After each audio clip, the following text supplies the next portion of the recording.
Good morning everyone. Welcome to the official channel of Erudition Studies. ਅੱਜ ਦੇ session ਦੇ ਵਿੱਚ ਅਸੀਂ ਡੇਲੀ ਕਰੰਟ ਅਫੇਅਰ ਦੇ ਪਾਰਟ ਦੇ ਵਿੱਚ 27 ਐਂਡ 28th ਆਫ ਦਸੰਬਰ ਦੇ ਕਰੰਟ ਅਫੇਅਰਸ ਨੂੰ ਕਵਰ ਕਰਾਂਗੇ। ਓਕੇ ਐਂਡ ਕੱਲ ਐਂਡ ਪਰਸੋਂ ਵਿੱਚ ਤੁਹਾਨੂੰ ਦੋ ਸੈਸ਼ਨਸ ਮਿਲੇ ਸੀ ਜਿਸ ਦੇ ਵਿੱਚ ਅਸੀਂ ਇੱਕ ਟੈਸਟ ਸੀਰੀਜ਼ ਸਟਾਰਟ ਕੀਤੀ ਹੈ ਜਿਸ ਦੇ ਵਿੱਚ ਅਸੀਂ ਲੂਸੈਂਟ ਦੀ ਪੋਲਿਟੀ ਨੂੰ ਕਵਰ ਕਰ ਰਹੇ ਹਾਂ। ਠੀਕ ਹੈ, ਤੁਸੀਂ ਕਿਸੇ ਵੀ ਐਗਜ਼ਾਮ ਦੀ ਤਿਆਰੀ ਕਰ ਰਹੇ ਹੋ ਐਂਡ ਪੋਲਿਟੀ ਅਗਰ ਉਸਦੇ ਸਿਲੇਬਸ ਦੇ ਵਿੱਚ ਪਾਰਟ ਹੈ ਤਾਂ ਤੁਹਾਡੇ ਲਈ ਇਹ ਵਾਲੇ ਸੈਸ਼ਨ ਬਹੁਤ ਇੰਪੋਰਟੈਂਟ ਰਹਿਣਗੇ। ਠੀਕ ਹੈ, ਤਾਂ ਤੁਸੀਂ ਇਹਨਾਂ MCQ ਸੀਰੀਜ਼ ਨੂੰ ਟੈਸਟ ਸੀਰੀਜ਼ ਨੂੰ ਜ਼ਰੂਰ ਫੋਲੋ ਕਰਨਾ। ਸਟਾਰਟ ਕਰਦੇ ਹਾਂ ਫਿਰ ਅੱਜ ਦੇ 27 ਐਂਡ 28th ਆਫ ਦਸੰਬਰ ਦੇ ਕਰੰਟ ਅਫੇਅਰ ਦੇ ਸੈਸ਼ਨ ਨੂੰ। ਫਸਟ ਕੁਐਸਚਨ ਲੈਂਦੇ ਹਾਂ। Children between the age of dash to dash will get the COVID vaccine from January 3, 2022. ਜਨਵਰੀ 3 2022 ਤੋਂ ਕਿਸ ਉਮਰ ਦੇ ਬੱਚਿਆਂ ਦੇ ਲਈ ਸਾਡੇ ਇੰਡੀਆ ਦੇ ਵਿੱਚ ਜੋ ਹੈ ਕੋਵਿਡ ਦੀ ਵੈਕਸੀਨੇਸ਼ਨ ਸਟਾਰਟ ਹੋ ਜਾਏਗੀ। ਤਾਂ ਦੇਖੋ ਹਾਲ ਹੀ ਦੇ ਵਿੱਚ 15 ਤੋਂ 18 ਸਾਲ ਦੇ ਬੱਚਿਆਂ ਲਈ ਇਹ ਅਨਾਉਂਸਮੈਂਟ ਹੋਈ ਹੈ। ਸਾਨੂੰ ਸਭ ਨੂੰ ਪਤਾ ਹੈ ਕਿ ਕੋਵਿਡ ਦਾ ਹਾਲ ਹੀ ਦੇ ਵਿੱਚ ਇੱਕ ਨਿਊ ਜੋ ਹੈ ਵੇਰੀਐਂਟ ਆਇਆ ਦੈਟ ਇਜ਼ ਓਮਿਕਰੋਨ ਹੈ ਨਾ। ਤੇ ਇਸ ਦੇ ਜਿਹੜੇ ਮਾਮਲੇ ਹੈ ਇਹ ਪੂਰੇ ਵਰਲਡ ਦੇ ਨਾਲ ਇੰਡੀਆ ਦੇ ਵਿੱਚ ਵੀ ਲਗਾਤਾਰ ਵੱਧਦੇ ਜਾ ਰਹੇ ਆ। ਦੈਟ ਇਜ਼ ਵਾਈ ਜਿਹੜੇ ਸਾਡੇ ਦੇਸ਼ ਦੇ ਪ੍ਰਾਈਮ ਮਿਨਿਸਟਰ ਹੈ ਮਿਸਟਰ ਮੋਦੀ ਉਹਨਾਂ ਨੇ ਅਨਾਉਂਸ ਕੀਤਾ ਆ ਕਿ ਕੋਵਿਡ ਦੇ ਲਈ 3 ਨਵੀਆਂ ਅਨਾਉਂਸਮੈਂਟਸ ਹੈ ਜੋ ਕਿ ਸਾਨੂੰ ਫੋਲੋ ਕਰਨੀ ਆ। ਓਕੇ, ਪਹਿਲੀ ਅਨਾਉਂਸਮੈਂਟ ਤਾਂ ਇਹੀ ਹੋਈ ਹੈ ਕਿ 15 ਤੋਂ 18 ਸਾਲ ਦੇ ਜਿਹੜੇ ਬੱਚੇ ਹੈ ਇਹਨਾਂ ਨੂੰ 3 ਜਨਵਰੀ ਤੋਂ ਵੈਕਸੀਨੇਟ ਕੀਤਾ ਜਾਏਗਾ। ਦੂਸਰੀ ਅਨਾਉਂਸਮੈਂਟ ਹੋਈ ਸੀਨੀਅਰ ਸਿਟੀਜ਼ਨਸ ਦੇ ਲਈ ਕਿਉਂਕਿ ਇਹਨਾਂ ਨੂੰ ਹੁਣ ਬੂਸਟਰ ਡੋਜ਼ ਦਿੱਤੇ ਜਾਣਗੇ ਜੋ ਕਿ 10 ਜਨਵਰੀ ਤੋਂ ਸਟਾਰਟ ਹੋਣਗੇ। ਤੀਸਰੀ ਚੀਜ਼ ਜੋ ਹੈ ਇਹ ਸਾਡੇ ਸਭ ਤੋਂ ਇੰਪੋਰਟੈਂਟ ਪਾਰਟ ਦੇ ਲਈ ਹੈ ਯਾਨੀ ਕਿ ਸਾਡੇ ਹੈਲਥ ਵਰਕਰਸ ਦੇ ਲਈ। ਠੀਕ ਹੈ, ਬਿਕਾਜ਼ ਤੁਹਾਨੂੰ ਪਤਾ ਹੈ ਕਿ ਉਹ ਕੋਵਿਡ ਦੇ ਪੇਸ਼ੈਂਟਸ ਦੇ ਨਾਲ ਪੂਰਾ ਦਿਨ ਕੰਮ ਕਰਦੇ ਨੇ। ਠੀਕ ਹੈ, ਤਾਂ ਇਸ ਲਈ ਉਹਨਾਂ ਦੀ ਸੇਫਟੀ ਸਾਡੇ ਲਈ ਜ਼ਰੂਰੀ ਹੈ। ਇਸੇ ਕਰਕੇ ਇਹਨਾਂ ਨੂੰ ਦਿੱਤੀਆਂ ਜਾਣਗੀਆਂ ਹੁਣ ਪ੍ਰੀਕੌਸ਼ਨ ਡੋਜ਼। ਠੀਕ ਹੈ, ਯਾਨੀ ਕਿ ਬੂਸਟਰ ਡੋਜ਼ ਇਹਨਾਂ ਨੂੰ ਵੀ ਦਿੱਤੀ ਜਾਏਗੀ 10 ਜਨਵਰੀ ਤੋਂ ਹੀ। ਠੀਕ ਹੈ, ਤਾਂ ਇਹ ਤਿੰਨੋਂ ਹੀ ਡੇਟਸ ਤੁਸੀਂ ਯਾਦ ਰੱਖੋਗੇ ਰਾਈਟ। ਤੇ ਅਗਰ ਅਸੀਂ ਗੱਲ ਕਰਦੇ ਹਾਂ ਨਾ ਓਮਿਕਰੋਨ ਦੀ, ਤਾਂ ਜਿਹੜਾ ਓਮਿਕਰੋਨ ਦਾ ਪਹਿਲਾ ਮਾਮਲਾ ਸੀਗਾ ਨਾ ਇਹ ਕਿਹੜੀ ਕੰਟਰੀ ਦੇ ਵਿੱਚ ਆਇਆ ਇਹ ਵੀ ਤੁਹਾਨੂੰ ਯਾਦ ਰਹਿਣਾ ਚਾਹੀਦਾ ਆ, ਸਾਊਥ ਅਫਰੀਕਾ ਦੇ ਵਿੱਚ। ਠੀਕ ਹੈ, ਕਦੋਂ 24 ਨਵੰਬਰ 2021 ਦੇ ਵਿੱਚ ਇਸ ਨੂੰ ਸਟਾਰਟ ਕੀਤਾ ਗਿਆ ਸੀ। ਓਕੇ, ਯਾਨੀ ਕਿ ਪਹਿਲਾ ਮਾਮਲਾ ਆਇਆ ਸੀ, ਇਹ ਵੀ ਤੁਸੀਂ ਨਾਲ ਹੀ ਯਾਦ ਰੱਖ ਲੈਣਾ। ਕੋਵਿਡ ਦੇ ਨਾਲ ਰਿਲੇਟਡ 5 ਰੀਸੈਂਟ ਨਿਊਜ਼ ਨੂੰ ਦੇਖਦੇ ਹਾਂ। ਤਾਂ ਪਹਿਲੀ ਨਿਊਜ਼ ਅਸੀਂ ਹੁਣੇ ਹੀ ਕਵਰ ਕਰ ਲਈ ਹੈ। ਇਸ ਤੋਂ ਬਾਅਦ ਹਾਂਗਕਾਂਗ ਨੇ ਜ਼ੀਰੋ ਕੋਵਿਡ ਪਾਲਿਸੀ ਨੂੰ ਅਡਾਪਟ ਕੀਤਾ ਆ ਜਿਸ ਦੇ ਵਿੱਚ ਇਹਨਾਂ ਨੇ ਆਪਣੇ ਕੁਝ ਨਿਊ ਰੂਲਸ ਨਿਕਾਲੇ ਆ। ਅਕੋਰਡਿੰਗ ਟੂ ਦੋਜ਼ ਰੂਲਸ ਜਿਹੜੇ ਵੀ ਪਰਸਨ US ਤੋਂ ਆਣਗੇ ਹਾਂਗਕਾਂਗ ਦੇ ਵਿੱਚ ਉਹਨਾਂ ਨੂੰ ਜ਼ਿਆਦਾ ਤਰੀਕੇ ਦੇ ਨਾਲ ਜ਼ਿਆਦਾ ਟਾਈਮ ਦੇ ਲਈ ਕੁਆਰੰਟਾਈਨ ਰਹਿਣਾ ਪਏਗਾ। ਠੀਕ ਹੈ, ਆਫਟਰ ਦੈਟ ਹੀ ਉਹ ਕੰਟਰੀ ਦੇ ਵਿੱਚ ਐਂਟਰ ਕਰ ਸਕਦੇ ਆ। ਆਫਟਰ ਦੈਟ ਇਹ ਵਾਲੀ ਨਿਊਜ਼ ਬਹੁਤ ਜ਼ਿਆਦਾ ਇੰਪੋਰਟੈਂਟ ਹੈ। ਠੀਕ ਹੈ, ਇਹ ਯਾਦ ਰੱਖੋਗੇ। ਇੱਥੇ ਗੱਲ ਹੋ ਰਹੀ ਹੈ ਇੰਡੀਆ ਦੇ ਵਿੱਚ ਹੀ ਬਣੀ ਇੱਕ ਵੈਕਸੀਨ ਦੀ ਜਿਸ ਦਾ ਨਾਮ ਹੈ ZyCoV-D। ਠੀਕ ਹੈ, ਤਾਂ ਦੇਖੋ ਹੋਇਆ ਕੀ ਹੈ, ਤੁਹਾਨੂੰ ਪਤਾ ਹੈ ਇੰਡੀਆ ਦੇ ਵਿੱਚ ਨਾ 2 ਵੈਕਸੀਨ ਹੈ ਜੋ ਕਿ ਬਹੁਤ ਜ਼ਿਆਦਾ ਫੇਮਸ ਰਹੀਆਂ ਹੈ ਨਾ। ਕਿਹੜੀ ਪਹਿਲੀ ਹੋ ਜਾਏਗੀ ਕੋਵਿਸ਼ੀਲਡ ਰਾਈਟ ਐਂਡ ਦੂਸਰੀ ਹੈ ਕੋਵੈਕਸ ਹੈ ਨਾ। ਜੇ ਅਸੀਂ ਗੱਲ ਕਰਦੇ ਹਾਂ ਕੋਵਿਸ਼ੀਲਡ ਦੀ ਤਾਂ ਇਹ ਵੀ ਤੁਹਾਡੇ ਲਈ ਇੰਪੋਰਟੈਂਟ ਰਹਿਣਗੇ, ਯਾਦ ਰੱਖਣਾ। ਇਸ ਨੂੰ ਪੁਣੇ ਬੇਸਡ ਇੱਕ ਕੰਪਨੀ ਹੈ ਸੀਰਮ ਇੰਸਟੀਚਿਊਟ ਉਸਨੇ ਡਿਵੈਲਪ ਕੀਤਾ ਸੀ। ਠੀਕ ਹੈ, ਬਟ ਜਿਹੜੀ ਕੋਵੈਕਸ ਹੈ ਇਹ ਹੈਦਰਾਬਾਦ ਦੀ ਕੰਪਨੀ ਹੈ ਭਾਰਤ ਬਾਇਓਟੈਕ। ਠੀਕ ਹੈ, ਇਸ ਵੱਲੋਂ ਕੀਤਾ ਗਿਆ ਸੀ ਡਿਵੈਲਪ। ਆਲਰਾਈਟ, ਬਟ ਅਗਰ ਅਸੀਂ ਗੱਲ ਕਰੀਏ ਕਿ ਜੋ ਕੋਵੈਕਸ ਹੈ ਨਾ ਇਹਨੂੰ ਪੂਰੀ ਤਰ੍ਹਾਂ ਇੰਡੀਆ ਦੇ ਵਿੱਚ ਹੀ ਇੱਕੋ ਹੀ ਇੰਡੀਅਨ ਕੰਪਨੀ ਵੱਲੋਂ ਡਿਵੈਲਪ ਕੀਤਾ ਗਿਆ ਸੀ। ਦੈਟ ਇਜ਼ ਵਾਈ ਅਸੀਂ ਇਸ ਨੂੰ ਇੰਡੀਜਨਸ ਮੰਨਦੇ ਹਾਂ। ਠੀਕ ਹੈ, ਜਦੋਂ ਕਿ ਕੋਵਿਸ਼ੀਲਡ ਦੇ ਵਿੱਚ UK ਦੀ ਵੀ ਹੈਲਪ ਲਈ ਗਈ ਸੀ ਇਸ ਲਈ ਅਸੀਂ ਇਹਨੂੰ ਪੂਰੀ ਤਰ੍ਹਾਂ ਇੰਡੀਆ ਦੇ ਵਿੱਚ ਬਣੀ ਹੋਈ ਵੈਕਸੀਨ ਨਹੀਂ ਮੰਨਦੇ। ਓਕੇ, ਤਾਂ ਹੁਣ ਫਿਰ ਇਸ ਤੋਂ ਬਾਅਦ ਦੂਸਰੀ ਇੰਡੀਜਨਸ ਵੈਕਸੀਨ ਆਈ ਹੈ, ਇਸ ਦਾ ਨਾਮ ਹੈ ZyCoV-D। ਠੀਕ ਹੈ, ਇਹ ਨੀਡਲਲੈਸ ਵੈਕਸੀਨ ਹੋਏਗੀ ਔਰ ਇਹਨੂੰ ਹਾਲ ਹੀ ਦੇ ਵਿੱਚ ਸਾਡੀ ਗਵਰਨਮੈਂਟ ਨੇ 7 ਸਟੇਟਸ ਦੇ ਵਿੱਚ ਲਾਂਚ ਕੀਤਾ ਆ ਜਿਸ ਦੇ ਵਿੱਚ ਪੰਜਾਬ ਵੀ ਇੱਕ ਹੈਗਾ, ਤੁਹਾਨੂੰ ਯਾਦ ਰਹੇਗਾ। Then Maharashtra, Bihar, West Bengal, Tamil Nadu, Jharkhand and UP are the 6 others. Okay, then India ਨੇ 100 ਕਰੋੜ ਲੋਕਾਂ ਨੂੰ ਕੋਵਿਡ ਦੇ ਲਈ ਵੈਕਸੀਨੇਟ ਕਰਨ ਦਾ ਮਾਰਕ ਲਿਆ ਆ। ਦੈਨ ਲੱਦਾਖ ਐਦਾਂ ਦੀ ਪਹਿਲੀ UT ਬਣੀ ਇੰਡੀਆ ਦੇ ਵਿੱਚ ਜਿਸ ਨੇ ਆਪਣੀ 100% ਪੋਪੂਲੇਸ਼ਨ ਨੂੰ ਵੈਕਸੀਨੇਟ ਕਰ ਦਿੱਤਾ ਆ। Question number 2, which missile corvettes decommissioned after 32 years of service? ਹਾਲ ਹੀ ਦੇ ਵਿੱਚ ਇੱਕ ਮਿਜ਼ਾਈਲ ਕੋਰਵੇਟ ਹੈ ਜਿਸ ਨੂੰ ਕਿ ਡੀਕਮਿਸ਼ਨ ਕੀਤਾ ਗਿਆ 32 ਸਾਲ ਦੀ ਸਰਵਿਸ ਦੇਣ ਤੋਂ ਬਾਅਦ। ਇਸ ਦਾ ਨਾਮ ਪੁੱਛਿਆ ਜਾ ਰਿਹਾ, ਇਹ ਹੋ ਜਾਏਗੀ INS ਖੁਕਰੀ। ਓਕੇ, ਇੱਥੇ ਤੁਹਾਨੂੰ ਕੋਰਵੇਟ ਦਾ ਇੱਕ ਵਰਡ ਮਿਲ ਰਿਹਾ ਹੋਣਾ ਆ। ਕੌਰਵੇਟ ਉਹ ਵਾਲੀ ਵਾਰਸ਼ਿਪ ਨੂੰ ਬੋਲਿਆ ਜਾਂਦਾ ਆ ਜੋ ਕਿ ਜੰਗ ਵਗੈਰਾ ਦੇ ਲਈ ਯੂਜ਼ ਹੁੰਦੀਆਂ ਨੇ, ਠੀਕ ਹੈ। ਤਾਂ ਇਹ ਖੁਕਰੀ ਨੂੰ ਹੁਣੇ ਡੀਕਮਿਸ਼ਨ ਕੀਤਾ ਗਿਆ ਆ, ਰਾਈਟ। ਔਰ INS ਖੁਕਰੀ ਇੰਡੀਆ ਦੀ ਪਹਿਲੀ ਐਦਾਂ ਦੀ ਮਿਜ਼ਾਈਲ ਸੀ ਜਿਸ ਨੂੰ ਇੰਡੀਆ ਦੇ ਵਿੱਚ ਹੀ ਡਿਵੈਲਪ ਕੀਤਾ ਗਿਆ ਸੀਗਾ ਔਰ ਇਸ ਨੂੰ 23 ਅਗਸਤ 1989 ਨੂੰ ਮਾਝਾਗਾਓ ਡੋਕ ਸ਼ਿਪ ਬਿਲਡਰਸ ਵੱਲੋਂ ਬਣਾਇਆ ਗਿਆ ਸੀ, ਠੀਕ ਹੈ। ਇਹ ਵੀ ਇੰਪੋਰਟੈਂਟ ਰਹੇਗਾ, ਯਾਦ ਰੱਖਣਾ। ਐਂਡ ਇਹਨੂੰ ਗੋਰਖਾ ਬ੍ਰਿਗੇਡ ਦੇ ਵਿੱਚ ਨਾ ਐਫੀਲੀਏਟ ਕੀਤਾ ਗਿਆ ਸੀਗਾ ਔਰ ਹੁਣ 32 ਸਾਲ ਦੀ ਸਰਵਿਸ ਦੇਣ ਤੋਂ ਬਾਅਦ ਇਸ ਨੂੰ ਵਿਸ਼ਾਖਾਪਟਨਮ ਦੇ ਵਿੱਚ ਨਾ ਡੀਕਮਿਸ਼ਨ ਕਰ ਦਿੱਤਾ ਗਿਆ, ਓਕੇ। ਜਿਹੜੇ INS ਖੁਕਰੀ ਦਾ ਨਾਮ ਹੈ ਇਹ ਕਿਹਦੇ ਤੋਂ ਪਿਆ? ਪਹਿਲਾਂ ਵੀ ਸਾਡਾ ਇੱਕ ਐਦਾਂ ਦਾ ਹੀ ਵਾਰਸ਼ਿਪ ਹੁੰਦਾ ਸੀ, ਉਸ ਦਾ ਨਾਮ ਸੀ INS ਖੁਕਰੀ F149, ਓਕੇ। ਔਰ ਉਸਨੇ 1971 ਦੀ ਜਿਹੜੀ ਪਾਕਿਸਤਾਨ ਦੀ ਵਾਰ ਹੋਈ ਸੀ ਉਸ ਦੇ ਵਿੱਚ ਬਹੁਤ ਜ਼ਿਆਦਾ ਪਾਰਟਿਸਿਪੇਸ਼ਨ ਕੀਤਾ ਸੀਗਾ ਐਂਡ ਉਸੇ ਹੀ ਵਾਰ ਦੇ ਦੌਰਾਨ ਜੋ ਸਾਡਾ ਗੁਜਰਾਤ ਦੇ ਵਿੱਚ ਦਿਊ ਕੋਸਟ ਹੈ ਉਸ ਦੇ ਵਿੱਚ ਇਹ ਸਿੰਕ ਹੋ ਗਈ ਸੀ, ਡੁੱਬ ਗਈ ਸੀ, ਠੀਕ ਹੈ। ਤੇ ਫਿਰ ਉਸੇ ਦੇ ਨਾਮ ਦੇ ਉੱਪਰ ਹੀ ਹੁਣ INS ਖੁਕਰੀ P49 ਦਾ ਨਾਮ ਰੱਖਿਆ ਗਿਆ ਸੀ, ਆਲਰਾਈਟ, ਉਸੇ ਨੂੰ ਕਮੈਮੋਰੇਟ ਕਰਨ ਦੇ ਲਈ। 5 ਡਿਫੈਂਸ ਨਿਊਜ਼। ਬ੍ਰਹਮੋਸ ਮਿਜ਼ਾਈਲ ਦੀ ਮੈਨੂਫੈਕਚਰਿੰਗ ਯੂਨਿਟ ਨੂੰ ਸਾਡੇ ਦੇਸ਼ ਦੇ defence minister mister Rajnath Singh ਦੇ ਵੱਲੋਂ ਲਖਨਊ ਦੇ ਵਿੱਚ ਇਨੋਗ੍ਰੇਟ ਕੀਤਾ ਗਿਆ। ਇੰਡੀਅਨ ਆਰਮੀ ਨੇ ਆਪਣੀ ਇੱਕ ਮੈਸੇਜਿੰਗ ਐਪ ਹੈ ਜਿਸ ਨੂੰ ਹੁਣੇ ਲਾਂਚ ਕੀਤਾ, ਅਸਿਗਮਾ ਉਸਦਾ ਨਾਮ ਹੈ। ਫੁੱਲ ਫਾਰਮ ਤੁਹਾਡੇ ਲਈ ਇੰਪੋਰਟੈਂਟ ਰਹੇਗੀ, special for army exams. Army secure indigenous messaging application. Then Indian navy ਨੇ ਆਪਣੀ ਪਹਿਲਾ ਸੀ ਟ੍ਰਾਇਲ ਹੁਣੇ ਕੰਡਕਟ ਕੀਤਾ ਆ ਇੱਕ ਸਟੈਲਥ ਡਿਸਟਰੋਇਰ ਦਾ, ਇਸ ਦਾ ਨਾਮ ਵੀ ਤੁਸੀਂ ਯਾਦ ਰੱਖੋਗੇ, ਮੋਰਮੋਗਾਓ, ਓਕੇ। ਦੈਨ ਇੰਡੀਆ ਨੇ ਨਵੀਂ ਜਨਰੇਸ਼ਨ ਦੀ ਨਿਊਕਲੀਅਰ ਕੈਪੇਬਲ ਬੈਲਿਸਟਿਕ ਮਿਜ਼ਾਈਲ ਅਗਨੀ P ਦਾ ਵੀ ਕੀ ਕੀਤਾ ਆ? ਟੈਸਟ ਫਾਇਰ ਕੀਤਾ ਆ ਓਡੀਸ਼ਾ ਕੋਸਟ ਤੋਂ। ਦੈਨ ਇੰਡੀਆ ਐਂਡ ਫਰਾਂਸ ਦੀ ਇੱਕ ਜੁਆਇੰਟ ਮਿਲਟਰੀ ਐਕਸਰਸਾਈਜ਼ ਹੁੰਦੀ ਹੈ ਜਿਸ ਦਾ ਕਿ 6ਵਾਂ ਐਡੀਸ਼ਨ ਹਾਲ ਹੀ ਦੇ ਵਿੱਚ ਕਰਵਾਇਆ ਗਿਆ ਫਰਾਂਸ ਦੇ ਵਿੱਚ, okay. Question number 3, which government passed the Protection of Right to Freedom of Religion Bill 2021?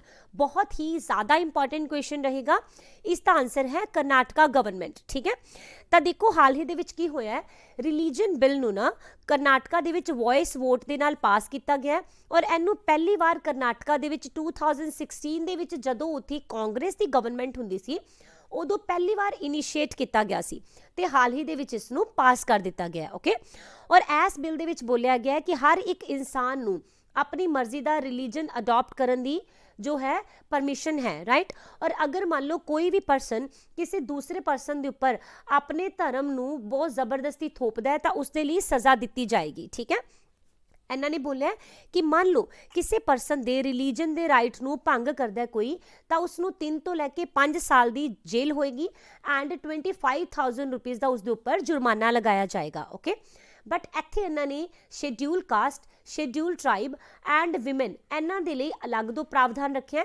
ਇਹਨਾਂ ਨੇ ਬੋਲਿਆ ਕਿ ਅਗਰ ਇਹਨਾਂ ਤਿੰਨਾਂ ਦੇ ਵਿੱਚੋਂ ਕਿਸੇ ਦਾ ਰਾਈਟ ਵਾਇਓਲੇਟ ਹੋਇਆ, ਠੀਕ ਹੈ, ਤਾਂ ਫਿਰ ਇਹ ਵਾਲੀ ਜੋ ਸਜ਼ਾ ਹੈ 5 ਦੀ ਨਾ ਹੋ ਕੇ 10 ਸਾਲ ਦੀ ਹੋ ਜਾਏਗੀ ਔਰ 25,000 ਦੀ ਜਗ੍ਹਾ ਤੇ 50,000 ਰੁਪੀਸ ਦਾ ਉਸ ਨੂੰ ਫਾਈਨ ਇੰਪੋਜ਼ ਹੋਏਗਾ। ਅਗਰ ਮੰਨ ਲਓ ਮਾਸ ਲੈਵਲ ਦੇ ਉੱਪਰ ਯਾਨੀ ਕਿ ਕਾਫੀ ਜ਼ਿਆਦਾ ਇਕੱਠੀ ਪਬਲਿਕ ਦਾ ਹੀ ਧਰਮ ਪਰਿਵਰਤਨ ਕੀਤਾ ਜਾਏਗਾ ਜ਼ਬਰਦਸਤੀ ਤਾਂ 3 ਤੋਂ ਲੈ ਕੇ 10 ਸਾਲ ਦੀ ਕੈਦ ਹੋਏਗੀ ਔਰ 1 ਲੱਖ ਤੱਕ ਰੁਪਏ ਦਾ ਜੁਰਮਾਨਾ ਹੋਏਗਾ, ਓਕੇ। ਇੱਕ ਹੋਰ ਇੰਪੋਰਟੈਂਟ ਗੱਲ ਹੈ ਜੋ ਬੋਲੀ ਗਈ ਹੈ ਕਿ ਜਿੰਨੀਆਂ ਵੀ ਇੱਥੇ ਦੀਆਂ ਫੈਮਿਲੀ ਕੋਰਟਸ ਹੈ ਨਾ ਉਹ ਐਦਾਂ ਦੀਆਂ ਮੈਰਿਜਸ ਨੂੰ ਨਲ ਐਂਡ ਵੋਇਡ ਕਰਨਗੀਆਂ ਯਾਨੀ ਕਿ ਖਤਮ ਕਰਾਰ ਕਰ ਦੇਣਗੀਆਂ ਜੋ ਕਿ ਸਿਰਫ ਇਲੀਗਲ ਤਰੀਕੇ ਦੇ ਨਾਲ ਅਨਲੌਫੁਲ ਧਰਮ ਪਰਿਵਰਤਨ ਦੇ ਲਈ ਕੀਤੀਆਂ ਗਈਆਂ ਹੋਣ, ਠੀਕ ਹੈ, ਓਕੇ। ਔਰ ਅਗਰ ਮੰਨ ਲਓ ਕੋਈ ਐਦਾਂ ਦਾ ਪਰਸਨ ਹੈ ਜੋ ਆਪਣੀ ਮਰਜ਼ੀ ਦੇ ਨਾਲ ਕਿਸੇ ਰਿਲੀਜਨ ਨੂੰ ਅਪਣਾਉਣਾ ਚਾਹੁੰਦਾ ਹੈ ਤਾਂ ਉਸ ਦੇ ਲਈ ਬੋਲਿਆ ਗਿਆ ਕਿ ਐਟਲੀਸਟ ਘੱਟੋ ਘੱਟ 30 ਦਿਨ ਪਹਿਲਾਂ ਉਸ ਨੂੰ ਇੱਕ ਨੋਟਿਸ ਦੇਣਾ ਪਏਗਾ, ਪ੍ਰਾਇਰ ਨੋਟਿਸ ਡਿਸਟ੍ਰਿਕਟ ਮੈਜਿਸਟ੍ਰੇਟ ਨੂੰ, ਠੀਕ ਹੈ, ਜਾਂ ਫਿਰ ਐਡੀਸ਼ਨਲ ਡਿਸਟ੍ਰਿਕਟ ਮੈਜਿਸਟ੍ਰੇਟ ਨੂੰ, ਠੀਕ ਹੈ। ਅਦਰਵਾਈਜ਼ ਉਹ ਵੀ ਪਰਸਨ ਆਪਦਾ ਧਰਮ ਪਰਿਵਰਤਨ ਨਹੀਂ ਕਰ ਸਕਦਾ, ਰਾਈਟ। ਹੁਣ ਇੱਥੇ ਗੱਲ ਹੋ ਰਹੀ ਹੈ ਰਾਈਟ ਟੂ ਰਿਲੀਜਨ ਦੀ, ਤਾਂ ਸਾਡੇ ਕਨਸਟੀਟਿਊਸ਼ਨ ਦੇ ਵਿੱਚ ਵੀ ਸਾਨੂੰ ਰਿਲੀਜਨ ਦੇ ਲਈ ਧਰਮ ਦੇ ਲਈ ਸੁਤੰਤਰਤਾ ਦਿੱਤੀ ਗਈ ਹੈ, ਠੀਕ ਹੈ, ਜੋ ਕਿ ਸਾਡੇ ਆਰਟੀਕਲ 25 ਤੋਂ ਲੈ ਕੇ 28 ਤੱਕ ਮਿਲਦੀ ਹੈ, ਆਲਰਾਈਟ। ਤਾਂ ਇਹ ਵਾਲੇ ਤੁਸੀਂ ਫਿਰ ਆਰਟੀਕਲ ਵੀ ਬਹੁਤ ਅੱਛੀ ਤਰ੍ਹਾਂ ਯਾਦ ਕਰ ਲੈਣਾ ਜਦੋਂ ਵੀ ਅਸੀਂ ਪੋਲਿਟੀ ਜਿਸ ਨੂੰ ਅਸੀਂ M ਲక్ష్ਮੀਕਾਂਤ ਦੀ ਬੁੱਕ ਦੇ ਵਿੱਚੋਂ ਕਵਰ ਕਰ ਰਹੇ ਹਾਂ ਨਾ, ਜਦੋਂ ਵੀ ਅਸੀਂ ਉਸ ਪੋਲਿਟੀ ਨੂੰ ਕਰਾਂਗੇ ਤਾਂ ਤੁਸੀਂ ਕਿਉਂਕਿ ਇਹ ਨਿਊਜ਼ ਦੇ ਵਿੱਚ ਹੈਗਾ ਆ ਕਰੰਟ ਦੇ ਵਿੱਚ ਤਾਂ 25 ਤੋਂ 28 ਦੇ ਆਰਟੀਕਲ ਨੂੰ ਜ਼ਿਆਦਾ ਧਿਆਨ ਨਾਲ ਤੁਸੀਂ ਸਮਝੋਗੇ, ਓਕੇ। ਹੁਣ ਦੇਖਦੇ ਹਾਂ ਟੌਪ 5 ਕਰਨਾਟਕਾ ਦੀਆਂ ਨਿਊਜ਼ ਨੂੰ। ਤਾਂ ਕਰਨਾਟਕਾ ਨੇ ਇੱਕ ਐਗਰੀਮੈਂਟ ਸਾਈਨ ਕੀਤਾ with the international flower auction Bangalore ਦੇ ਵਿੱਚ ਆਪਣੇ ਇੱਥੇ ਫਲਾਵਰ ਪ੍ਰੋਸੈਸਿੰਗ ਸੈਂਟਰ ਨੂੰ ਓਪਨ ਕਰਨ ਦੇ ਲਈ। ਦੈਨ ਕਰਨਾਟਕਾ ਨੇ ਖੇਲੋ ਇੰਡੀਆ ਯੂਨੀਵਰਸਿਟੀ ਗੇਮ 2021 ਨੂੰ ਹੋਸਟ ਕੀਤਾ। ਕਰਨਾਟਕਾ ਬੈਂਕ ਨੇ ਮਾਈਟੀ ਦਾ ਡਿਜੀਧਨ ਅਵਾਰਡ ਇਸ ਨੂੰ ਜਿੱਤ ਲਿਆ ਇਸ ਸਾਲ। ਤਮਿਲਨਾਡੂ ਨੇ ਕਰਨਾਟਕਾ ਨੂੰ ਡਿਫੀਟ ਕੀਤਾ ਐਂਡ ਸੈਯਦ ਮੁਸ਼ਤਾਕ ਅਲੀ ਟਰੋਫੀ ਨੂੰ ਵਿਨ ਕਰ ਲਿਆ। ਕਰਨਾਟਕਾ ਨੇ ਸਟੇਟ ਐਨਰਜੀ ਐਫੀਸ਼ੀਐਂਸੀ ਇੰਡੈਕਸ 2021 ਨੂੰ ਹਾਲ ਹੀ ਦੇ ਵਿੱਚ ਟੌਪ ਕੀਤਾ। ਅੱਗੇ ਹੈ ਨੇਮ ਦਾ artificial sun of China. China ਦੇ ਆਰਟੀਫਿਸ਼ੀਅਲ ਸਨ ਦਾ ਤੁਹਾਡੇ ਕੋਲੋਂ ਨਾਮ ਪੁੱਛਿਆ ਜਾ ਰਿਹਾ ਹੋ ਜਾਏਗਾ ਈਸਟ।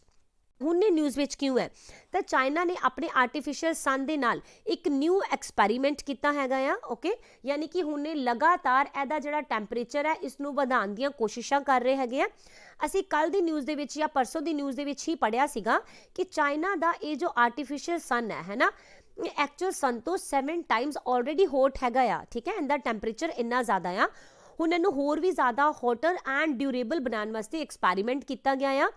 ਚਾਈਨਾ ਨੇ 6 ਬਿਲੀਅਨ ਯੂਐਨ ਦਾ ਖਰਚਾ ਕੀਤਾ। ਠੀਕ ਹੈ, ਔਰ ਇੱਕ installation system specifically as east sun ਦੇ ਲਈ ਹੀ ਬਣਾਇਆ। ਠੀਕ ਹੈ, ਤਾਂ ਉਸ ਦਾ ਤੁਹਾਨੂੰ ਨਾਮ 100% ਯਾਦ ਰਹਿਣਾ ਚਾਹੀਦਾ ਆ।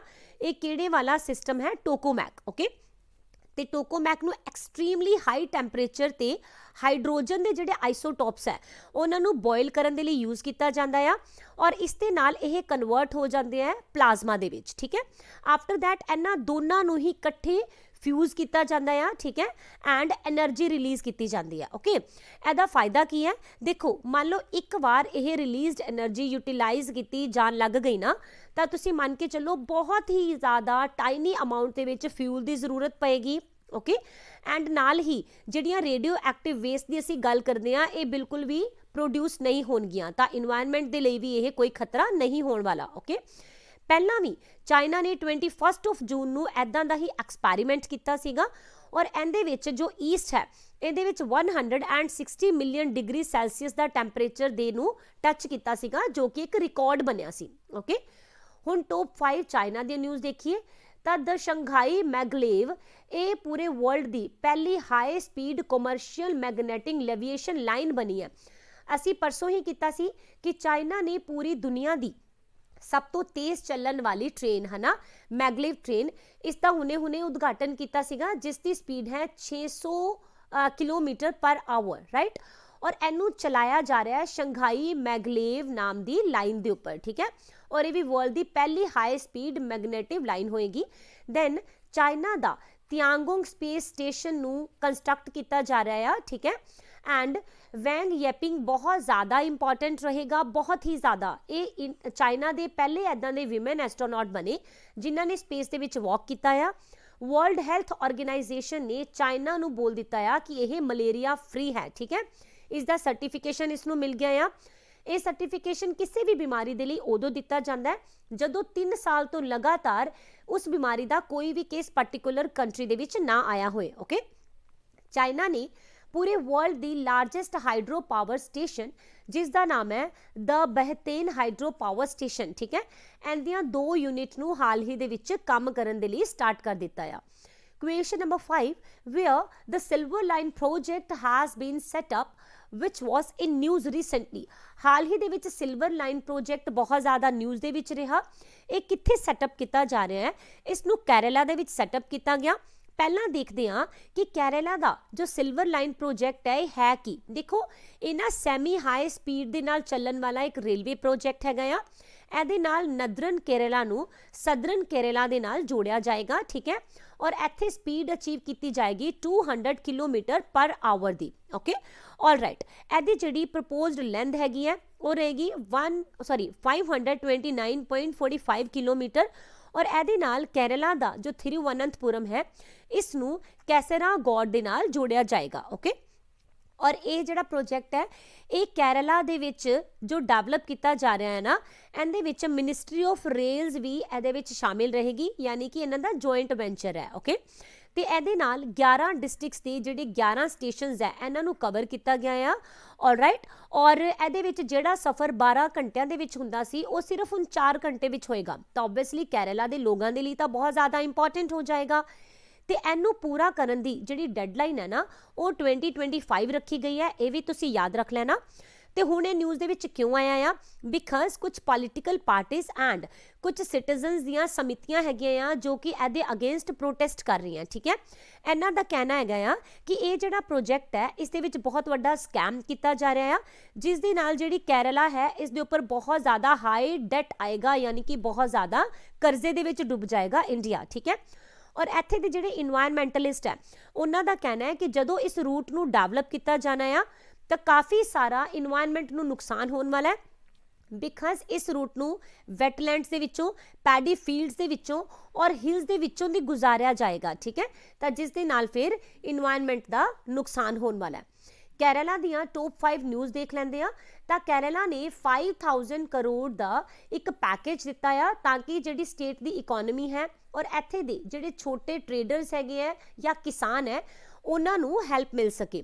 ਦੈਨ ਕੇਰਲਾ ਨੇ ਬੋਲਿਆ ਕਿ ਇੱਥੇ ਜਿੰਨੀਆਂ ਵੀ ਯੂਨੀਵਰਸਿਟੀਜ਼ ਹੈ ਉਹਨਾਂ ਦੇ ਵਿੱਚ ਟਰਾਂਸਜੈਂਡਰਸ ਦੀ ਐਡਮਿਸ਼ਨ ਦੇ ਲਈ ਕੋਈ ਵੀ ਹੁਣ ਅਪਰ ਏਜ ਲਿਮਿਟ ਨਹੀਂ ਹੋਏਗੀ। ਇੱਥੇ ਇੱਕ ਪ੍ਰੋਜੈਕਟ ਆਇਆ ਕ੍ਰਿਸ਼ੀ ਕਰਨਾ ਪ੍ਰੋਜੈਕਟ, ਇਸ ਦੇ ਵਿੱਚ ਕੀ ਹੋਇਆ? ਐਗਰੀਕਲਚਰ ਐਂਡ ਗਾਰਡਨਿੰਗ ਦੀਆਂ ਜਿਹੜੀਆਂ ਪ੍ਰੈਕਟਿਸਿਸ ਹੈ ਇਹਨਾਂ ਨੂੰ ਪ੍ਰਮੋਟ ਕੀਤਾ ਗਿਆ ਆ।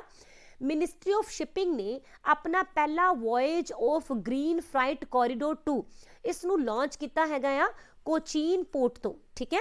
ਔਰ ਇਹ ਇੱਕ ਕੋਸਟਲ ਸ਼ਿਪਿੰਗ ਸਰਵਿਸ ਰਹੇਗੀ। ਕੇਰਲਾ ਨੇ ਲਾਂਚ ਕੀਤਾ ਕ੍ਰਸ਼ਿੰਗ ਦਾ ਕਰਵ ਨਾਮ ਦੀ ਇੱਕ ਡਰਾਈਵ ਨੂੰ, ਠੀਕ ਹੈ।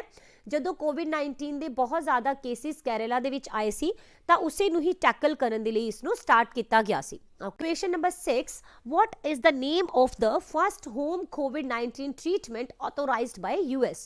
ਹਾਲ ਹੀ ਦੇ ਵਿੱਚ US ਨੇ ਘਰ ਦੇ ਵਿੱਚ ਹੀ ਕੀਤਾ ਜਾਣ ਵਾਲਾ ਕੋਵਿਡ-19 ਦਾ ਟ੍ਰੀਟਮੈਂਟ ਇਸ ਨੂੰ ਆਥੋਰਾਈਜ਼ ਕੀਤਾ ਹੈਗਾ ਆ, ਠੀਕ ਹੈ।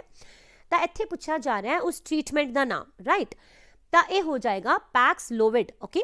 US ਦੀ ਹੈਲਥ ਰੈਗੂਲੇਟਰ ਅਥਾਰਟੀ ਨੇ ਹਾਲ ਹੀ ਦੇ ਵਿੱਚ ਜੋ ਫਾਈਜ਼ਰ ਕੰਪਨੀ ਹੈ, ਠੀਕ ਹੈ, ਇਹਦੀ ਡਰਗ ਦੀ ਫਸਟ ਪਿਲ ਨੂੰ ਅਪਰੂਵਲ ਦੇ ਦਿੱਤੀ ਹੈ। ਉਸ ਡਰਗ ਦਾ ਜੋ ਨਾਮ ਹੈਗਾ ਆ that is not actually ਪੈਕਸਲੋਵਿਡ। ਪੈਕਸਲੋਵਿਡ ਤਾਂ ਉਹ ਕੰਪਨੀ ਹੈ, ਉਹ ਬ੍ਰਾਂਡ ਹੈ ਜਿਸ ਦੇ ਅੰਡਰ ਇਸ ਡਰਗ ਨੂੰ ਸੇਲ ਕੀਤਾ ਜਾ ਰਿਹਾ ਹੈ, ਠੀਕ ਹੈ। ਬਟ ਐਕਚੁਅਲ ਦੇ ਵਿੱਚ ਇਸ ਡਰਗ ਦਾ ਨਾਮ ਰਹੇਗਾ ਨਿਰਮਾ ਟ੍ਰੈਵਲਵਿਲ, ਰਾਈਟ। ਇਹ ਤੁਸੀਂ ਯਾਦ ਰੱਖ ਲੈਣਾ, ਓਕੇ। ਤਾਂ ਇਹਦੇ ਵਿੱਚ ਬੋਲਿਆ ਜਾ ਰਿਹਾ ਓਮਿਕਰੋਨ ਦੇ ਬਹੁਤ ਜ਼ਿਆਦਾ ਕੇਸਿਸ ਦੇਖਣ ਨੂੰ ਮਿਲ ਰਹੇ ਹੈਗੇ ਆ ਕੰਟਰੀ ਦੇ ਵਿੱਚ, ਰਾਈਟ।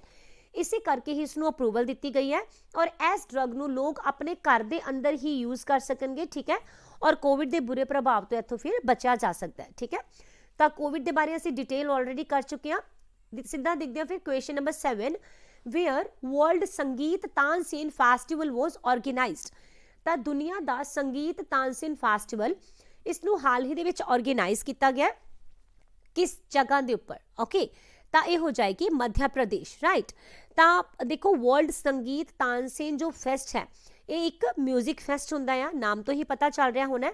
ਇਸ ਵਾਰ ਇਸ ਦਾ 97th ਐਡੀਸ਼ਨ ਸੈਲੀਬ੍ਰੇਟ ਕੀਤਾ ਗਿਆ ਜਿਸ ਨੂੰ ਮੱਧ ਪ੍ਰਦੇਸ਼ ਦੇ ਵਿੱਚ ਆਰਗੇਨਾਈਜ਼ ਕੀਤਾ ਗਿਆ ਸੀ। ਇਸ ਨੂੰ 25 ਦਸੰਬਰ ਤੋਂ ਲੈ ਕੇ 30 ਦਸੰਬਰ ਤੱਕ ਯਾਨੀ ਕਿ 5 ਡੇਜ਼ ਦੇ ਲਈ ਮਨਾਇਆ ਜਾ ਰਿਹਾ ਆ, ਓਕੇ। ਔਰ ਐਸ ਫੇਸਟ ਦੇ ਮੌਕੇ ਦੇ ਉੱਪਰ ਕੀ ਬੋਲਿਆ ਜਾ ਰਿਹਾ ਹੈ, ਜਿਹੜੀ ਸਟੇਜ ਇਹਨਾਂ ਨੇ ਤਿਆਰ ਕੀਤੀ ਹੈ ਇਹ ਤੁਹਾਡੇ ਲਈ ਇੰਪੋਰਟੈਂਟ ਰਹੇਗਾ, ਅਲੱਗ ਤੋਂ ਕੁਐਸਚਨ ਬਣਨ ਵਾਲਾ ਹੈ, ਠੀਕ ਹੈ। ਜਿਹੜੀ ਸਟੇਜ ਤਿਆਰ ਕੀਤੀ ਗਈ ਹੈ ਨਾ ਇਹ ਇੱਕ ਟੈਂਪਲ ਹੈ ਜਿਸ ਨੂੰ ਰੈਪਲੀਕੇਟ ਕਰਨ ਦੇ ਲਈ ਤਿਆਰ ਕੀਤੀ ਗਈ, ਠੀਕ ਹੈ। ਔਰ ਇਹ ਟੈਂਪਲ ਦਾ ਨਾਮ ਹੈ ਓਮਕਾਰੇਸ਼ਵਰ ਟੈਂਪਲ, ਠੀਕ ਹੈ। ਸੌਰੀ ਓਮਕਾਰੇਸ਼ਵਰ ਦੇ ਵਿੱਚ ਟੈਂਪਲ ਰਹੇਗਾ ਸਿੱਧਾਨਾਥ, ਰਾਈਟ। ਇਹ ਦੋਨੋਂ ਹੀ ਤੁਸੀਂ ਨਾਮ ਯਾਦ ਰੱਖ ਲੈਣਾ, ਓਕੇ। ਤੇ ਇਹਨੂੰ ਰੈਪਲੀਕੇਟ ਕਰ ਰਹੀ ਹੈ। ਇਹਦੇ ਵਿੱਚ ਟੋਟਲ 8 ਕਨਸਰਟ ਕਰਵਾਏ ਜਾਣਗੇ, ਮਿਊਜ਼ੀਕਲ ਕਨਸਰਟ, ਜਿਨ੍ਹਾਂ ਦੇ ਵਿੱਚ ਜਿਹੜੇ ਪਹਿਲੇ 7 ਹੈਗੇ ਆ ਇਹ ਤਾਨਸੇਨ ਦਾ ਜੋ ਮੌਜ਼ੋਲੀਅਮ ਹੈ ਐਂਡ ਮੁਹੰਮਦ ਗੌਸ ਦੀ ਟੌਂਬ ਹੈ, ਠੀਕ ਹੈ, ਇਹਨਾਂ ਦੇ ਉੱਪਰ ਆਰਗੇਨਾਈਜ਼ ਕੀਤੇ ਜਾ ਰਹੇ ਹੈ। ਬਟ ਜਿਹੜਾ 8th ਕਨਸਰਟ ਰਹੇਗਾ ਨਾ ਇਹ 30th ਦਸੰਬਰ ਨੂੰ ਸੈਲੀਬ੍ਰੇਟ ਕੀਤਾ ਜਾਣਾ ਆ, ਜੋ ਕਿ ਤਾਨਸੇਨ ਦੇ ਬਰਥ ਪਲੇਸ ਬਿਹਾਰ ਦੇ ਵਿੱਚ ਜੋ ਝਿਮਲੀ ਰਿਵਰ ਹੈ ਉਸ ਦੇ ਉੱਪਰ ਆਰਗੇਨਾਈਜ਼ ਕੀਤਾ ਜਾਏਗਾ, ਰਾਈਟ। ਅਸੀਂ ਗੱਲ ਕੀਤੀ ਐਮਪੀ ਦੀ, ਇਸ ਦੀ ਕੈਪੀਟਲ ਹੋ ਜਾਏਗੀ ਭੋਪਾਲ, ਗਵਰਨਰ ਰਹਿਣਗੇ ਮੰਗੂ ਭਾਈ ਸੀ ਪਟੇਲ ਐਂਡ ਸੀਐਮ ਹੋ ਜਾਣਗੇ Shivraj Singh Chauhan, okay. Top 5 news of MP. ਇੱਥੇ ਆਈ ਇੱਕ ਅੰਕੁਰ ਸਕੀਮ ਜੋ ਕਿ ਪਹਿਲਾਂ ਵੀ ਪੇਪਰ ਦੇ ਵਿੱਚ ਪੁੱਛੀ ਜਾ ਚੁੱਕੀ ਹੈ, ਤਾਂ ਇਸ ਨੂੰ ਯਾਦ ਰੱਖਣਾ ਕਿ ਇਹਦੇ ਵਿੱਚ ਕੀ ਹੋਣ ਵਾਲਾ ਹੈ। ਇੱਥੇ ਦੇ ਜਿਹੜੇ ਲੋਕ ਹੈ ਉਹਨਾਂ ਨੂੰ ਅਵਾਰਡ ਦਿੱਤਾ ਜਾਏਗਾ ਅਗਰ ਉਹ ਮੌਨਸੂਨ ਦੇ ਵਿੱਚ ਨਾ ਪਲਾਂਟਿੰਗ ਕਰਦੇ ਨੇ, ਠੀਕ ਹੈ। ਤਾਂ ਇਹ ਯਾਦ ਰੱਖਣਾ ਅੰਕੁਰ ਸਕੀਮ ਐਮਪੀ ਦੀ ਹੈ। दैन MP ਦੇ ਵਿੱਚ ਰਾਸ਼ਨ ਆਪਕੇ द्वार योजना आई और ये ਇੱਥੇ ਦੇ ਜਿਹੜੇ ਗਰੀਬ ਟ੍ਰਾਈਬਲ ਫੈਮਿਲੀਜ਼ ਹੈ ਉਹਨਾਂ ਦੇ ਲਈ ਆਈ ਹੈ ਔਰ ਇਹਨਾਂ ਨੇ ਬੋਲਿਆ ਹੈ ਕਿ ਇਹਨਾਂ ਫੈਮਿਲੀਜ਼ ਦੇ ਘਰਾਂ ਤੱਕ ਟਰਾਂਸਪੋਰਟੇਸ਼ਨ ਦੇ ਨਾਲ ਜਿਹੜਾ ਫ੍ਰੀ ਦਾ ਰਾਸ਼ਨ ਹੈ ਇਹ ਪਹੁੰਚਾਇਆ ਜਾਣਾ ਹੈ ਓਕੇ ਦੈਨ ਇੱਥੇ ਆਇਆ ਜੀ ਸਮਾਜਿਕ ਅਧਿਕਾਰਿਤਾ ਸ਼ਿਵਿਰ ਠੀਕ ਹੈ ਜਿਸ ਨੂੰ ਮਨਾਇਆ ਗਿਆ MP ਦੇ ਵਿੱਚ ਕਿਸ ਲਈ ਤਾਂ ਕਿ ਜਿੰਨੇ ਵੀ ਦਿਵਿਆਂਗ ਜਨ ਹੋਣਗੇ ਠੀਕ ਹੈ ਉਹਨਾਂ ਦੇ ਵਿੱਚ ਡਿਵਾਈਸ ਐਂਡ ਏਡਸ ਨੂੰ ਡਿਸਟ੍ਰੀਬਿਊਟ ਕੀਤਾ ਜਾ ਸਕੇ ਇੱਥੇ ਦੇ ਗਵਾਲੀਅਰ ਐਂਡ ਓਰਛਾ ਨੂੰ ਸਿਲੈਕਟ ਕੀਤਾ ਗਿਆ ਯੂਨੈਸਕੋ ਦੀ ਤਰਫ ਤੋਂ as historic urban landscape project right ਔਰ ਹੁਣ ਇਹਨਾਂ ਨੂੰ ਫਿਰ ਯੂਨੈਸਕੋ ਦੇ ਵੱਲੋਂ ਡਿਵੈਲਪ ਕੀਤਾ ਜਾਏਗਾ युवा शक्ति कोरोना मुक्ति अभियान भी ਇੱਥੇ ही आया है जिस ਦੇ ਨਾਲ कि यूथ ਦੀ हेल्प ਲਈ गई ਸੀ कोविड ਨੂੰ टैकल ਕਰਨ ਦੇ ਲਈ question number 8 who has been elected as the president of International Automobile Federation ਹਾਲ ਹੀ ਦੇ ਵਿੱਚ ਇੰਟਰਨੈਸ਼ਨਲ ਆਟੋਮੋਬਾਈਲ ਫੈਡਰੇਸ਼ਨ ਦੇ ਪ੍ਰੈਜ਼ੀਡੈਂਟ ਚੁਣੇ ਗਏ ਹੈ